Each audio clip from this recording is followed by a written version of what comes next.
మీరు వచ్చి మా ఉద్యోగులకు మాకు ఏమైనా మెమోలు ఇప్పిస్తారేమో ఆయన అంటే భయం పడుతుంది, మేము టీవీలలో చూసి మాట్లాడుతున్నామంటూ. ఇది మంగళం సీన్ యొక్క ప్రత్యేకత.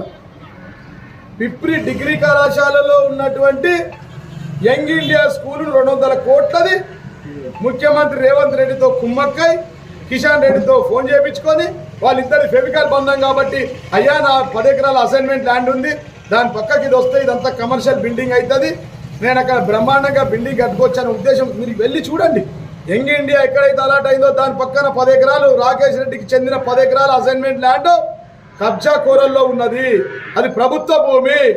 ఈ 2 కబ్జాలను కూడా వెంటనే జిల్లా కలెక్టర్, ఈ ప్రాంత ఆర్డీఓ, ఎంఆర్ఓ కనిపి తిరిగి ప్రభుత్వ స్వాధీనం చేసుకోకపోతే ఆర్మూర్ ప్రజల చేత ముట్టడిస్తా, ఆ భూమికి కంపౌండ్ వాల్ వేస్తా. అది ప్రజాస్వామ్యంలో ప్రజల భూమి, స్కూల్ యొక్క భూమి. అవసరమైతే యంగ్ ఇండియా స్కూల్ కలిపేద్దాం, కానీ ప్రత్యేకంగా అసైన్మెంట్ ల్యాండ్ చేయడానికి లేదు. మీరు విత్ ఎవిడెన్స్తో మాట్లాడుతున్నా, నేను నోటికి వచ్చింది మాట్లాడతలే. మీరు చూడండి, అసైన్మెంట్ భూమి కాకపోతే నన్ను ప్రశ్నించండి మీడియా మిత్రులారా. ఇక్కడ కడీలేసి కంపౌండ్ వాల్ బద్దలు కొట్టకపోతే, గేటు పెట్టకపోతే మీరు నన్ను వచ్చి క్వశ్చన్ అడగండి.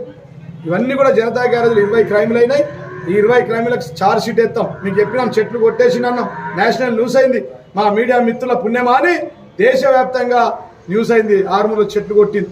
ఇలా మళ్ళా చెట్లు పెంచుతుంది భయపడి, మీ వీడియోలకు భయపడి, మీ సోషల్ మీడియాకు భయపడి చెట్లు పెంచుతూ ఉన్నారా లేదా అని అడుగుతూ ఉన్నాం. అదేవిధంగా మన ఆంధ్రనగర్లో కూడా వైకుంఠ ధామంలో 300 మొక్కలు అది చేసి, అది కూడా మీకు పంపుతా, మీరు గమనించాలని చెప్పి సందర్భంగా తెలియజేస్తున్నాను.